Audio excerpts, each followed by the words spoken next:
Vitamin D की deficiency क्यों होती है? बिकॉज बच्चे अब इंडोर एक्टिविटीज़ बहुत ज़्यादा करने लगे हैं। बच्चों की होती है, उनमें कैल्शियम की ज़्यादा ज़रूरत होती है, स्पेशली एज 1 to 3 ईयर्स की एज 200 mg पर चीज़ स्लाइस होता है, तो वो आपने एक बच्चे को डेली फीड करवा दें, दैट इज़ वेरी गुड। इस तरह ही दही जो है उसमें भी 300 mg होता है। 1000 mg जो है हम एडल्ट्स को रिकमेंड करते हैं। सेहत की बात कर लेते हैं। हमारे जिस्म की मजबूती, बच्चों की सेहतमंद नशोनुमा और बड़ों की मुतवाज़न ज़िंदगी, इन सब की जो बुनियाद है वो है कैल्शियम। जबकि आजकल बच्चों में हम देखते हैं हड्डियों की कमज़ोरी होती है, थकन होती है, दर्द होती है और कद रुक जाता है। पहले से कहीं ज़्यादा ये चीज़ जो है वो आम होती जा रही है और इसकी सबसे बड़ी वजह जो है वो कैल्शियम की कमी है। कैल्शियम क्यों ज़रूरी है और क्या हमारी रोज़मर्रा की ग़िज़ाएँ नाकाफ़ी हैं जो कि कैल्शियम की जितनी ज़रूरत है उसको पूरा नहीं कर पा रही हैं? फिर हमारे खाने पीने की कुछ आदत हैं, कुछ हैबिट्स हैं जो कि कैल्शियम को जज़्ब नहीं होने देती।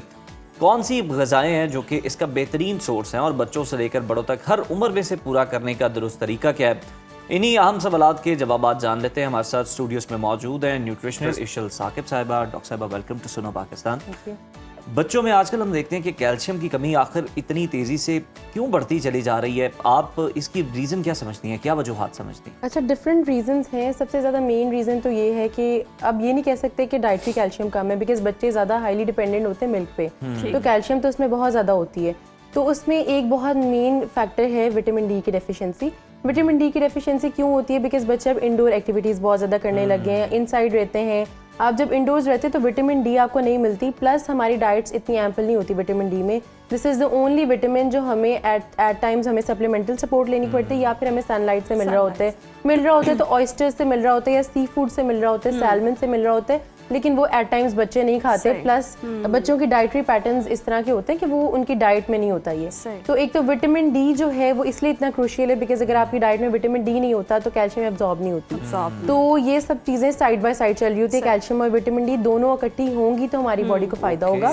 तो इसीलिए बच्चों में बहुत ज़्यादा प्रेवलेंट है। प्लस और भी अंडरलाइंग फैक्टर्स हैं, जिसमें प्रोसेस फूड का बहुत ज़्यादा खाना, बिकॉज उसमें प्रिजर्वेटिव्स होते हैं जो कि फिर एब्जॉर्प्शन को हिंडर करते हैं। फिजी ड्रिंक्स बहुत ज़्यादा पीना, उसमें फॉस्फोरस होती है और फॉस्फोरस जो है वो फिर अगेन कैल्शियम के एब्जॉर्प्शन नहीं होने देती। इन अ लॉन्गर रन फिर हड्डियों में उस तरह कैल्शियम इन्फ्यूज़ नहीं होती। और बच्चों में क्योंकि इनकी रैपिड ग्रोथ हो रही होती है, बड़ी स्पर्ट होती है ग्रोथ, इसी में क्या होता है कि हमारी बॉडीज़ जो बच्चों की होती है उनमें कैल्शियम की ज़्यादा ज़रूरत होती है, स्पेशली एज 1 to 3 ईयर्स की age, and then 6 till 10 years की एज, फर्दर भी 10 till 18 जो है वो भी रिक्वायरमेंट होती है, जिसमें हाइट की बहुत ग्रोथ हो रही होती है। तो उसमें जब कैल्शियम है हम लोग दे रहे होते हैं लेकिन कम दे रहे होते हैं। तो रोजाना कितना मिलीग्राम जो है वो कैल्शियम? अच्छा, डिफरेंट लोगों का डिफरेंट होता है। जिस तरह फॉर एग्जांपल 1 to 3 ईयर्स की बात कर ली जाए तो 700 mg 600 to 700 mg रिक्वायर्ड होते हैं। उसके अलावा अगर बात की जाए, इससे थोड़ा बड़ा एज ग्रुप है, उसमें 1000 mg की रिक्वायरमेंट होती है। और अगर आप बात करें रैपिड ग्रोथ वाले टाइम की, जिसमें फॉर एग्जांपल 10 to 18 ईयर्स अब बहुत ज़्यादा ग्रोथ हो रही होती है, हाइट की भी ग्रोथ होनी होती है, उसमें रिक्वायरमेंट होती है 1300 mg की। और प्रेग्नेंट और लैक्टेटिंग वुमेन में भी 1300 mg रिक्वायर्ड होता है। अब अगर डिस्कस किया जाए कि mg's किस तरह पूरे करने हैं इसके, तो आप ये अंदाज़ा लगा लें कि 1 कप ऑफ मिल्क में 300 mg है। सही। तो अगर एक बच्चे की 700 mg रिक्वायरमेंट है तो ऑब्वियसली उसे 2.5 कप्स रिक्वायर्ड होंगे ऑब्वियसली। उसके अलावा ये है कि मिल्क की हमारे पास वो वाली है भी नहीं, जो प्योरिटी है वो नहीं है, क्वालिटी नहीं है। तो ऑब्वियसली जब नेचुरल सोर्सेज से डिराइव होगा तब तो उसमें कैल्शियम होगा। जब वो बिल्कुल केमिकल बेस्ड है, आप उसको देते जा रहे हैं, बिल्कुल पैकेज्ड है, केमिकल बेस्ड है, तो उससे ऑब्वियसली कैल्शियम नहीं मिलता। जितना मर्जी आप फोर्टिफाई कर लें, जो एक्चुअल उसकी गुडनेस है वो हिंडर हो जाती है, ख़त्म हो जाती है। तो इसीलिए ये सब चीज़ें रिक्वायर्ड हैं। चीज़ भी अगर आप बात करें तो mg's के अकॉर्डिंगली तो 200 mg पर चीज़ स्लाइस होता है, तो वो आपने एक बच्चे को डेली फीड करवा दें, that is very good. Process ना हो तो वो और भी ज़्यादा अच्छा है अगर आप घर पे बना लें। इस तरह ही दही जो है उसमें भी 300 mg होता है। तो ये आपने क्वांटिटीज़ इन्फ्यूज़ करनी होती है, इनकॉर्पोरेट करनी होती है डाइट में जिस भी तरह से, सो दैट उनकी कैल्शियम की रिक्वायरमेंट्स पूरी हों। ये तो हम और भी आगे चल के फूड्स डिस्कस करेंगे जो कि कैल्शियम की डेफिशिएंसी को पूरा कर सकते हैं, लेकिन पहले हम इस बात पे आ जाते हैं कि कैल्शियम की कमी की कौन सी ऐसी मतलब सिम्टम्स होती हैं जो कि बच्चों के अंदर नज़र आ रही होती हैं वालिदैन को, और वो अक्सर नज़रअंदाज कर देते हैं, लेकिन उन्हें निगलेक्ट नहीं करना चाहिए। उससे आपको अंदाज़ा हो जाना चाहिए कि कैल्शियम की कमी है। अच्छा, सबसे पहले तो मैं आपको एक मिसकॉन्सेप्शन क्लियर करूंगी, बिकॉज बहुत सारे पेरेंट्स को लगता है कि नेल्स के ऊपर वाइट मार्क्स आ जाना वो कैल्शियम डेफिशिएंसी है। वो कैल्शियम डेफिशिएंसी नहीं है। अगर वो आई है तो आपके बच्चे को कैल्शियम डेफिशिएंसी नहीं है, उसको जिंक की डेफिशिएंसी है, उसको प्रोटीन की डेफिशिएंसी है। सही। उसके लिए आपने नट्स खाने हैं। अब डिस्कस कर लेते हैं कि क्या ऐसी चीजें हैं जो इंडिकेटर्स हैं। डिफरेंट इंडिकेटर्स हैं। बच्चों में अगर जिक्र किया जाए तो अगर उनकी टांगें बेंट हो रही हैं, क्योंकि बहुत सारे बच्चों में क्या होता है कि जब प्रॉपर कैल्शियम नहीं मिल रहा उन्हें, या अगर वो लैक्टोज इंटॉलरेंट है, ऑब्वियसली कैल्शियम वो नहीं ले पा रहे, तो उनकी झुकाव आने लग जाएगा या कर्व आ जाएगा उनकी लेग्स में। एक ये फैक्टर होता है। दूसरी बात है मूड का खराब रहना भी इसका एक इंडिकेटर है। उसके अलावा अगर आप देखें कि आपको नंब होने लग जाती हैं आपके फिंगर्स, या फिर आपको टिंगलिंग सेंसेशन होती है, यानी टिमटमाहट जिसको कहते हैं, वो फील होती है। आपके बालों का टेक्सचर खराब हो रहा है, बहुत कोर्स रफ हेयर हो गए हैं, तो फिर भी स्किन बहुत ज़्यादा ड्राई हो गई है, तो फिर भी एक इंडिकेटर है। बड़ों में ये भी एक अलामत है कि अगर आपके जॉइंट और नीज़ में दर्द स्टार्ट हो गई है तो फिर आपके लिए ये है कि आप कैल्शियम रिक्वायरमेंट अपनी बढ़ा लें। उसके अलावा वैसे ही मस्कुलर फटीग बहुत ज़्यादा है। आप कोई भी काम करते हैं आपको मस्कुलर स्टिफनेस हो जाती है रात को सोते हुए। अब इस मौसम में बहुत लोग एक्सपीरियंस करेंगे जिनमें कैल्शियम डेफिशिएंसी है कि वो रात को सोते हैं तो उनकी जो है ना क्रैम्प्स पड़ जाते हैं। फौरन से लेग का मसल जो है वो बिल्कुल स्टिफ हो जाता है और वो थोड़ी देर के बाद वो स्पैज्म जो है वो सेटल होता है। मस्कुलर स्पैज्म भी हो जाते हैं उसमें। तो ये डिफरेंट फैक्टर्स हैं जो इसको कंट्रीब्यूट करते हैं। कैल्शियम डेफिशिएंसी जो है उस चीज़ में कंट्रीब्यूट कर रहा होता है। अच्छा ईशल, आपने जैसे कि कहा कि कैल्शियम अगर आप ले रहे हैं तो अब्जॉर्प्शन के लिए विटामिन डी भी बहुत ज़रूरी है। तो अगर जो लोग सप्लीमेंट्स वगैरह खा रहे हैं तो वो इसके थ्रू पूरा कर सकते हैं उसको? बिल्कुल, सप्लीमेंट्स के थ्रू विटामिन डी पूरी कर सकते हैं। 1000 इंटरनेशनल यूनिट्स जो है वो आप ले लें, किसी भी ब्रांड का ले लें। एट टाइम्स हम मल्टीविटामिन्स ले रहे होते हैं, उसमें भी विटामिन डी होता है अवेलेबल।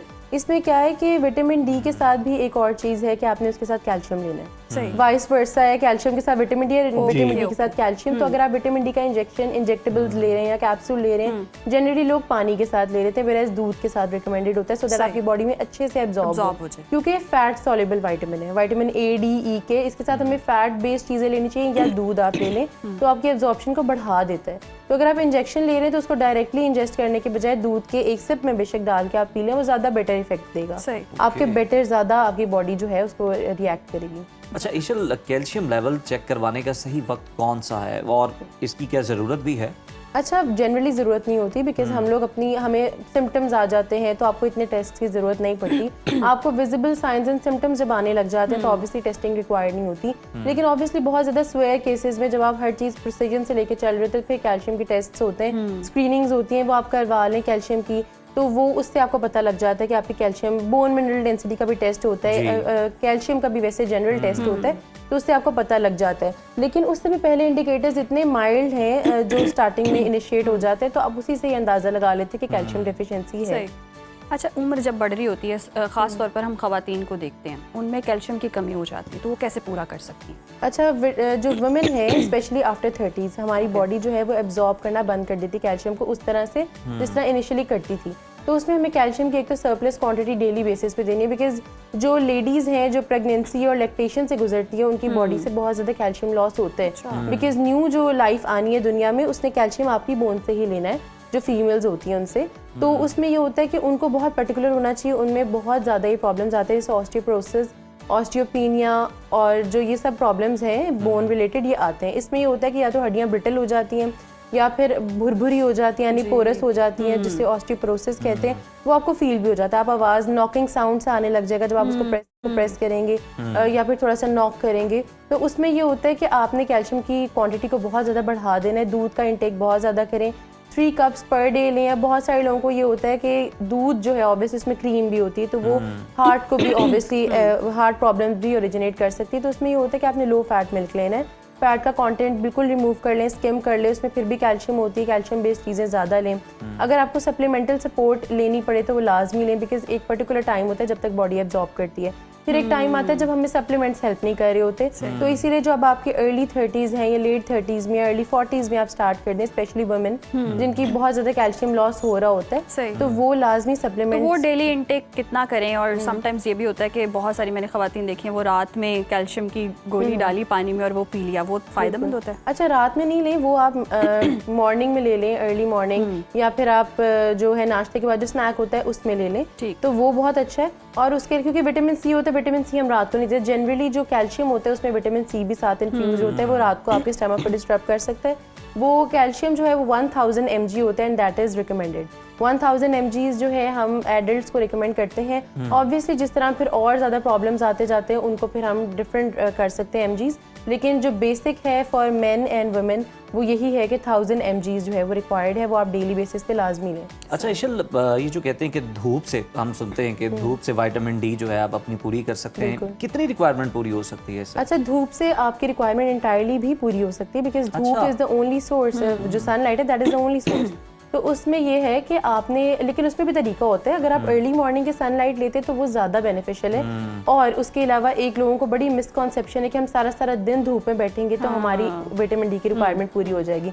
ऐसे नहीं होता। Vitamin D 15 minute, first 15 minute जो आप सोक कर लेते हैं, स्पेशली आपको रिकमेंड किया जाता है जरा बेयर स्किन हो या थोड़ा स्किन एक्सपोजर ज्यादा हो, सो दैट आपकी बॉडी उसको सोक कर सके। कपड़ों की लेयर्स होंगी तो ऑब्वियसली उस तरह से नहीं होता। तो लेकिन 15 मिनट आपने उसको लेना है। 15 मिनट के बाद क्या होता है कि आपकी जो है वो मेलेटोनिन, एक डार्क पिगमेंट जिसको हम टैनिंग कहते हैं कि टैनिंग होगी, वो इसलिए होती है बिकॉज आप 15 मिनट से ज्यादा धूप में होते। लेकिन अब आजकल जो है, जैसे अब आजकल तो रिकमेंडेड नहीं है कि आप स्मॉग में जाएं धूप में, क्योंकि यूवी रेज, आप देखिए एक लेयर है, जब जितनी ज्यादा डस्ट और स्मोक की लेयर होगी उतना ज्यादा हिंड्रेंस होगा।